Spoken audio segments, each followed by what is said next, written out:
Buenos días, damos la bienvenida al jurado de DocuFix, la sección que este año acoge una selección de documentales a competición. Saludamos a Edmond Roig, Javier Martín Domínguez, Valentín Figueres, Loris Omedes, les damos las gracias por estar aquí y lo primero que quisiera que me comentarais y que me valorarais es el hecho que estábamos comentando, precisamente el hecho de que no solo haya una sección específica para el género, sino que además se le dé la dignidad de sección a competición. Es un buen baremo, ¿no?, a la hora de medir el peso que está adquiriendo el documental. Sí, a mí me parece importantísimo primero porque el documental creo que es uno de los géneros cinematográficos con mayor vigor hoy en día, o sea, como espectador de cine, pocas ficciones me interesan tanto como algunos documentales que estoy viendo, y creo que también que tiene una libertad y una capacidad narrativa que a veces da muchas vueltas a las fórmulas que se utilizan en la ficción hoy en día, ¿no? Entonces, que un festival como el del Gijón apueste por el documental y que además lo haga con una sección competitiva y con un premio que premie al mejor documental y que le permita pues tener una vida más allá de su paso por el festival, pues me parece maravilloso y nada, y disfrutando mucho viendo las películas. Sí. Hay quórum, hay acuerdo. Bueno, no, entonces si os parece sí que él ya lo ha apuntado, pero yo lo que sí a lo mejor diría es que animaría a la gente a que vaya a ver los documentales y se sorprenda, ¿no? Porque siempre cuando piensas en un documental a veces estás confundido y no eres consciente de las verdades que se cuentan en los documentales y las historias apasionantes, increíbles, y que sobre todo te las cuentan en una película de ficción y no te las crees. En cambio las ves en un documental que es la vida real y dices, no puede ser. Entonces animo a la gente a que vaya a ver los documentales porque se van a sorprender.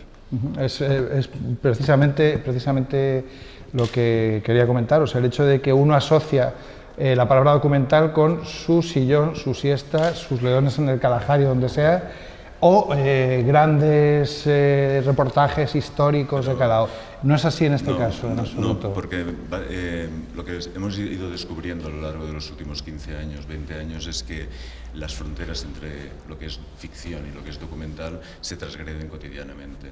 Se transgreden incluso en nuestra propia realidad. Muchas veces decimos, esto no está pasando, y si lo contásemos no se lo creerían, ¿no? Entonces, dentro del documental lo que tenemos es hay una gran capacidad de miradas opuestas, de miradas para el debate, de miradas para poder que los espectadores puedan también disfrutar y reflexionar. No solo es un instrumento de vida, es también un instrumento de reflexión o de conocimiento, ¿no? Y eso es la parte que tiene el cine.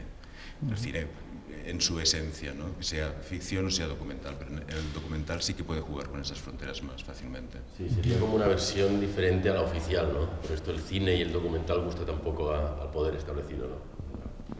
Bueno, y luego yo creo que hay una clave actualmente, que es que el lenguaje del documental está dando unas grandes sorpresas en cómo organizar los materiales, en cómo hacer nuevas propuestas, en cómo utilizar los flashbacks, la historia, las reconstrucciones, que son muchísimo más arriesgadas de lo que se está viendo en la ficción hoy día. Entonces estamos de repente viendo que el documental está... Bueno, el palabra sería transgrediendo las formas, pero yo creo que es buscando nuevas vetas, nuevas posibilidades en el lenguaje del cine, y por lo tanto yo considero que está muchísimo más vivo que la ficción, aunque no tenga esa vis comercial, pero en cambio tiene pues una capacidad educativa, una capacidad de investigación, una capacidad de descubrimiento de la historia, que por eso pues, es importante que festivales como el de Gijón tengan esta apuesta decidida, y porque hemos visto que están surgiendo también muchos festivales dedicados exclusivamente al género, porque realmente hay mucho y muy bueno.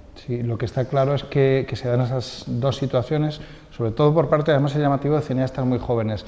Gente que por una parte tiene un interés en explorar con las formas, en ir viajando entre géneros sin ningún tipo de prejuicio y dinamitando géneros, y por otra parte también mantiene o refuerza un interés en la verdad como referencia, en la realidad como base de lo que está contando. Es sintomático, hay algo del espíritu de los tiempos quizá en esa actitud, ¿no? Sí, que es mucho más verdad. Yo creo que un caso muy paradigmático, por ejemplo, de esta forma de hacer fue el documental de Edmond Garbo, donde contar una verdad histórica se cuenta a través de ficciones, de retazos a veces de grandes películas de ficción de la historia, para sacar a flote una verdad casi que consideras que es imposible, que no pudo haber sucedido, ¿no?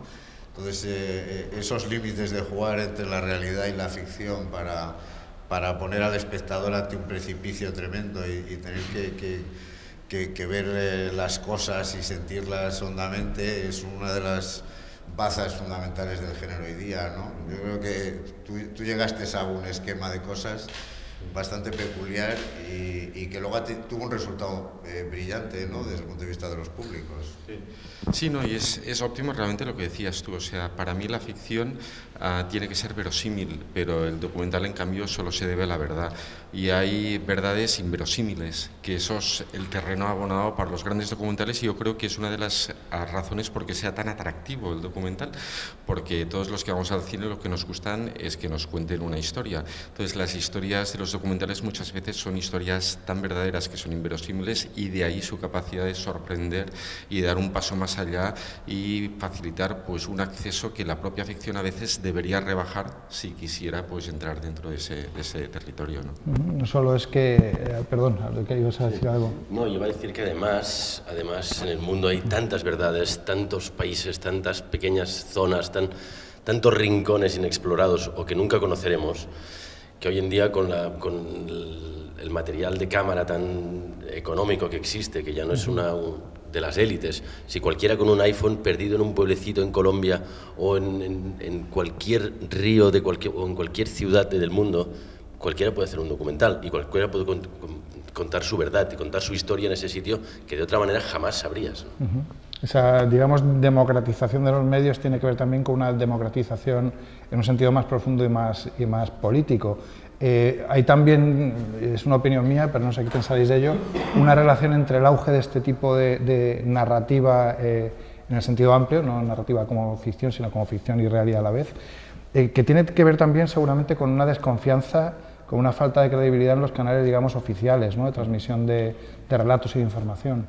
Sí, es una verdad diferente a la oficial, como contaba antes, ¿no? O sea, hay una serie de cadenas de televisión controladas por las grandes empresas o los grandes políticos, y luego entre que todo el mundo puede contar su verdad diferente a la oficial y los canales de internet, que quieras o no, son canales inmensos de distribución, es cuando la gente está pudiendo tener una opinión personal de las cosas y no la opinión que le están imponiendo desde las alturas. Simplemente creo que los canales de distribución han jugado un papel fundamental, que es podemos acceder a informaciones que antes no teníamos desde primera mano. El ciudadano se convierte, a través de los pequeños dispositivos de grabación a partir del documental y tal, se convierte en protagonista del propio hecho, en participante, en actor de la historia. Y él puede estar, había unos documentales que eran witness, que eran testimonios y tal, que se daba cámaras a mujeres maltratadas en Sudáfrica, etcétera, etcétera, para que fuesen denunciando lo que eran los abusos que sucedían en cada uno de estos. Entonces, realmente es un arma, por un lado, para dar a conocer, pero también es un arma para construir verdad, es decir, para construir relato, para que la gente pueda conocer la forma de poder contar las cosas. Yo creo que la verdad que estamos ahora viendo hasta qué punto se expande o se extiende el género cinematográfico del documental desde la producción más pequeñita del iPhone a la más sofisticada de las películas para llevar a pantalla grande.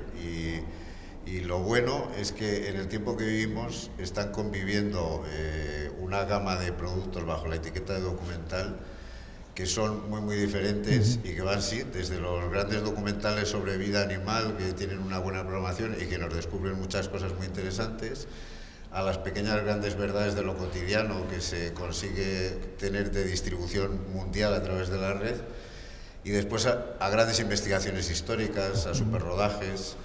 Y yo creo, por ejemplo, que el valor del documental como arma educativa, en el sentido más amplio de la palabra, es una de sus grandes bazas, y lo que le hace contrarrestar las pequeñas audiencias que a veces tiene la sala con la gran difusión en el tiempo que tienen muchos de los productos. Un documental tiene vida a lo mejor de 10 y de 20 años, mientras que una película pues apenas llega a veces a unos meses, ¿no?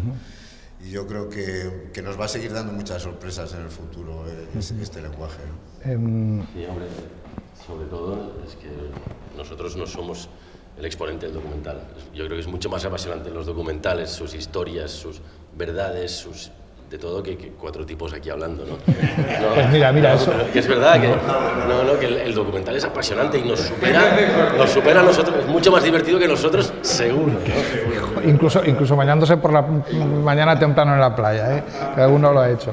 No, quería precisamente por eso que acabáramos, o que acabarais, naturalmente sin tocar lo que estáis viendo estos días en DocuFix, pero sí que compartierais pues algún descubrimiento reciente o algún documental, alguna pieza reciente que penséis que merece la pena que entre en el circuito del boca a oreja ya y empiece a tener propagación. Últimamente hemos visto fenómenos como el de Searching for Sugar Man, o hace unos años Man on the Wire, o cosas de este tipo que nos dejaron a todos pasmados. Algo de este tipo que para terminar queráis compartir.